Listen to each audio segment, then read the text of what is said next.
أهلا بكم مجددا وإلى التفاصيل. أكدت لجنة الكرة بالنادي الأهلي برئاسة الكابتن محمود الخطيب على ثقتها في حسام البدري المدير الفني للفريق الأول لكرة القدم. وعقدت اللجنة جلسة اليوم بحضور عبد العزيز عبد الشافي وعلاء عبد الصادق، وتم مناقشة أحوال الفريق ونتائجه في الفترة الأخيرة. وأكدت اللجنة على الدعم والمساندة لكل اللاعبين والجهاز الفني من أجل تحقيق طموحات الجمهور والأعضاء.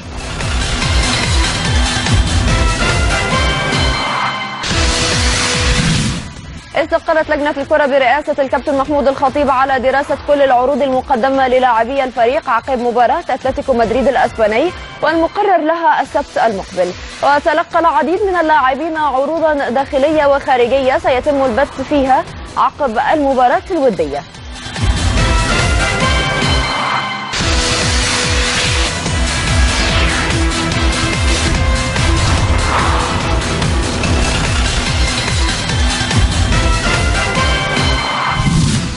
تلقى مجلس إدارة النادي الأهلي عرضا من أحد المؤسسات الرياضية الكويتية لإنشاء أكاديمية النادي هناك.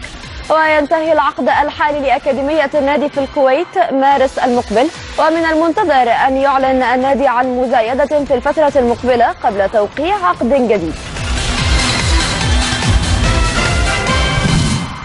قرر الجهاز الفني للفريق الأول لكرة القدم بالنادي الأهلي بقيادة كابتن حسام البدري إقامة تدريبات الفريق الأخيرة مساء غد الخميس باستاد برج العرب بالإسكندرية استعدادا لمواجهة بتروجيت الجمعة ضمن منافسات بطولة الدوري. واستقر الجهاز على سفر إلى الإسكندرية صباح الخميس قبل أن يتدرب مساء على اختيار مجموعة اللاعبين والتي ستشارك في مباراة بتروجيت لسفر مع الفريق غدا الخميس، وذلك لفرض حالة من التركيز نظرا لأهمية المباراة.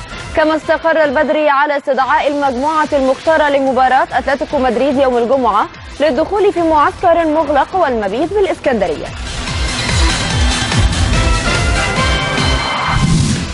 يغيب النيجيري جونيور أجاي مهاجم الفريق الأول لكرة القدم بالنادي الأهلي عن المشاركة في مباراة الأهلي أمام بتروجيت لاستمرار الأجازة والتي حصل عليها، وسافر على إثرها إلى بلاده لإنهاء بعض أموره الشخصية المتعلقة بعائلته. وكان أجاي قد غاب عن مباراة وادي دجلة الماضية بسبب ظروف الإيقاف ليواصل غيابه عن الفريق في مباراته المقبلة أمام بتروجيت.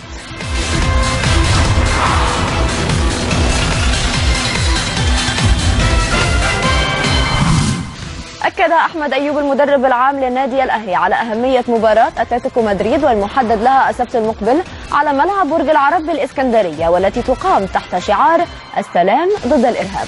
وأوضح أيوب أن هذه المباراة تهدف إلى نقل صورة حقيقية لسمعة مصر الطيبة ورسالة سلام سامية أمام العالم أجمع.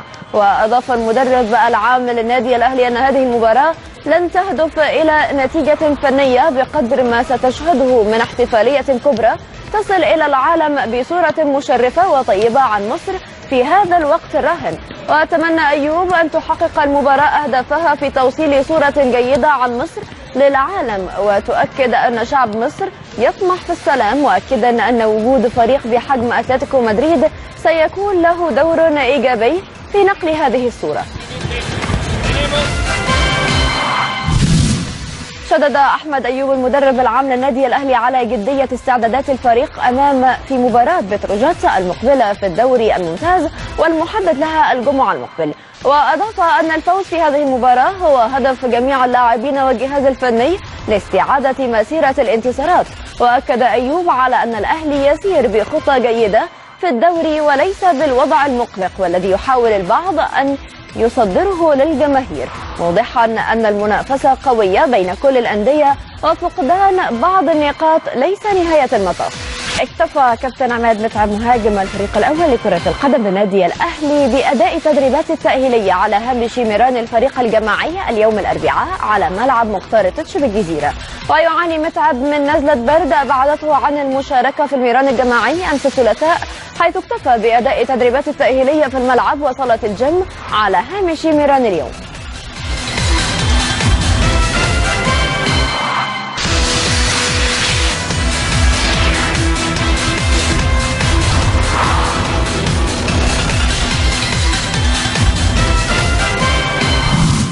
أوضح خالد محمود طبيب الفريق الأول لكرة القدم بالنادي الأهلي موقفه من الثنائي رامي ربيعة وسعد سمير مدافعي الفريق، حيث أكد أن ربيعة جاهز للمشاركة مع الفريق بعد تماثله للشفاء من ألم الحوض. وأضاف خالد محمود أن سعد سمير سيخضع لفحص طبي عقب مباراة بتروجيت، مشيرا إلى أن اللاعب تمثل للشفاء بشكل كبير ولا يحتاج سوى للتأهيل للتأكد من التئام إصابته بمزق في الرباط الداخلي للركبة. للمزيد من التفاصيل ينضم إلينا الآن عبر الهاتف كريم أحمد مراسل قناة النادي الأهلي. كريم أهلا بيك. أهلا بيك يا فيروز، تحياتي ليكي وتحياتي لكل مشاهدي قناة الأهلي. كريم احكي لنا عن أخبار التمرين النهارده.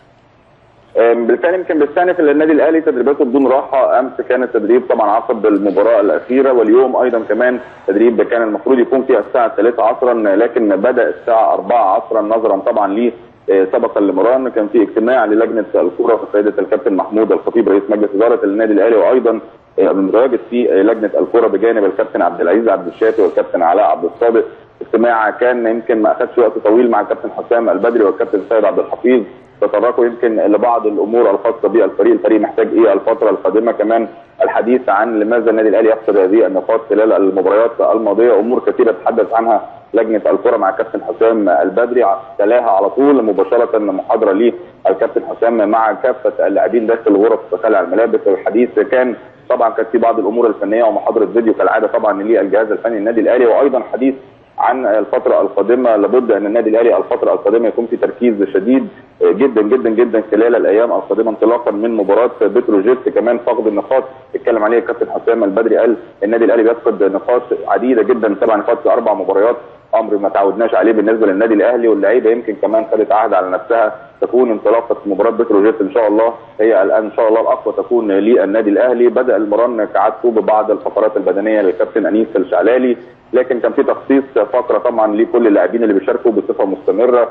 تدريب خفيف النهارده كان مع الكابتن ابو العلا والكابتن طارق عبد العزيز، يعني تدريب استشفائي طبعا نظرا لتلاحم المباريات. عارفين المباريات بتكون متلاحمه بشكل كبير، فاي محاوله يكون التقاط الانفاس بتكون امر بيفيد جدا كل اللاعبين. النهارده كمان بيعود اكثر من لاعب وبيغيب اكثر من لاعب كعاده النادي الاهلي. النهارده تاكيد رامي ربيعه بشكل كبير جدا ان شاء الله يكون متواجد في مباراه بتروجيت اليوم الثاني على التوالي، بيشارك رامي ربيعه فيها تدريب بشكل كامل، واطمنا من الجهاز الطبي من كابتن الدكتور خالد محمود قال رامي ربيعه جاهز بشكل كبير جدا، وتبقى الرؤيه الفنيه للكابتن حسام البدري بجانبه كمان مروان محسن اللي بياخد جرعات كثيره من التدريبات، وايضا كمان بيعلن جاهزيته فنيا وبدنيا ان شاء الله للمباريات القادمه، وتعود ايضا الرؤيه للكابتن حسام البدري. لكن يمكن الغيابات طبعا اللي بنتكلم عليها على راسهم سعد سمير، النهارده شفناه بيأدي بعض التدريبات المنفرده قبل انطلاق المران، وايضا خلال المران كان متواجد مع الكابتن محمد ابو العلا. مؤمن زكريا النهارده لم يشارك في المران الجماعي، ايضا امس لم يشارك بسبب كدمه في الكاحل تعرض بها في المباراه الاخيره. النهارده كان بيأدي بعض التدريبات المنفرده، كان جري خفيف حول الملعب، وايضا كمان بعض التدريبات التاهيليه في الجيم. استمرار غياب محمد نجيب اللي بيؤدي ايضا التدريبات التاهيليه. عماد متعب ايضا النهارده لم يشارك في التدريب بشكل كامل، شارك في جزء بسيط جدا في الجيم نظرا ليه ايضا كمان كان غاب امس عن التدريبات، عنده حاله برد ونزله برد قويه جدا، فكانت طبيب النادي الاهلي او الجهاز الطبي فضل ان ما يبقاش في اي مشاركات بالكره. فكمان ايضا كمان النهارده يمكن كان عنده طبعا دوار خفيف جدا، دوار خفيف خلال المران اللي فات، فكان في حرص كبير من الجهاز الطبي. زي ما بقول لك كل اللعيبه يمكن اللعيبه مجهده بشكل كبير جدا يا فيروز، فبيبقى في اي محاوله من الجهاز الطبي او الجهاز الفني النادي الاهلي ان يبقى في اي راحه نظرا لالتحام المباريات، فبيلبي اكيد الجهاز الطبي ليها دي الامور الخاصه باللاعبين. غدا ان شاء الله مش هيبقى في تمرين في الملعب مختار التتش، هيكون المران في الاسكندريه. النادي الاهلي هيغادر غدا في الساعه 11 صباحا الى الاسكندريه للدخول في معسكر مغلق لمباراه بتروجيت، ويليها طبعا المباراه القويه والعالميه مباراه اتلتيكو مدريد، لكن التركيز كله من الكابتن حسام البدري في مباراه الاهلي وبتروجيت. وكمان كان القرار المميز جدا من الكابتن حسام عدم اصطحاب بكافه اللاعبين الى فندق الاقامه في الاسكندريه، عايز يعمل حاله من التركيز وفرض تركيز كبير لاهميه مباراه بتروجيت. واكيد هيكون بعد يوم المباراه ان شاء الله للنادي الاهلي وبتروجيت هيلحق دافع اللاعبين الى معسكر فريق النادي الاهلي. يبقى فيروز كل التوفيق للنادي الاهلي ان شاء الله أكيد. يكون موفق في مباراه بتروجيت باذن الله. اكيد. كريم احمد مراسل قناه النادي الاهلي، شكرا جزيلا ليك، كنت معايا عبر الهاتف. الاهلي دعوة لعدد من ابرز الشخصيات الرياضيه في مصر والوطن العربي لحضور مباراه اتلتيكو مدريد الاسباني والتي تقام تحت شعار السلام ضد الارهاب. وعلى راس القائمه رئيس هيئه الرياضه السعوديه المستشار تركي آل الشيخ والسفير السعودي بجمهوريه مصر العربيه السفير احمد القطان. ومن المقرر ان يصل اتلتيكو مدريد في 8 من مساء الجمعه المقبل الى برج العرب مباشره على متن طائره خاصه، على ان يعقد مؤتمرا صحفي موسع يحضره المدير الفني للاتلتي سيمينيو ومعه نجم الفريق جريزمان.